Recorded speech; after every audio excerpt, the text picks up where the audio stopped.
வாழ்க வையகம், வாழ்க வளமுடன். நல்ல சிந்தனை. தைப்பூசம், தை அமாவாசை, இதை பற்றி நம்ம பேசலான்ட்டு. தைப்பூசம்னா என்ன? மிக அழகான ஒரு ஆன்மீக திருவிழா. தைப்பூசம் திருவிழாவின் காவடி ஏற்றும் பக்தர்கள் முருகன் கோவில், பழனி, திருச்செந்தூர் ஊர்வலம், தீபம், மலர் அலங்காரம் இவையெல்லாம் செய்து வழிபடுவாங்க. கோவில் சன்னதி முன் ஊர்வலத்தில் மக்கள் கூட்டம், பாதையில் காவடி ஏற்றல், இரவு நேரத்திலே தீப ஒளி ஏற்றுதல், நிஜம் போல பாரம்பரிய ஓவியம், வண்ணமயமான டிஜிட்டல் கலை, ஆன்மீக ஒளி, தெய்வீக தோற்றம். உதாரணமாக, பழனி மலை கோயிலே காவடி ஏற்றும் பக்தர்கள் சூரிய உடைய ஒளியில் பாரம்பரிய ஓவிய பாணியிலே கொடுத்தால் நல்லது.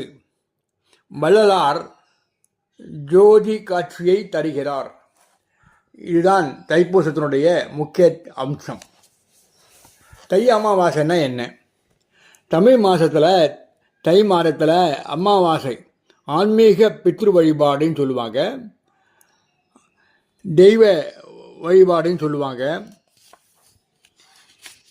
பித்ரு வழிபாடு, முன்னோர்களுக்கு தர்ப்பணம் செய்து பித்ரு பூஜை செய்வது ஒரு ஒழுக்கமாக இருந்தது. ஆன்மீக சுத்திகரிப்பு, அதாவது ஆற்றங்கரையில் குளிக்கிறது, கடற்கரையில் புனிதமாக்குறது, அதே போல் தலங்களில் நீராடுறது, பித்திருக்களுக்கு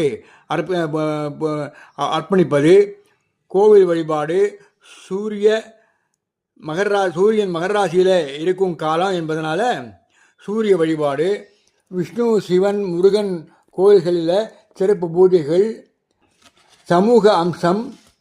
பல இடங்களிலே மக்கள் கூட்டமாக சென்று தர்ப்பணம் செய்து பித்ரு வழிபாடு செய்வார்கள், குடும்பமாக செய்வார்கள். இதுதான் வழக்கமான ஒன்று. இதனை நீங்கள் அறிந்து கொள்ள வேண்டும். வாழ்க வளமுடன், வாழ்க வளமுடன்.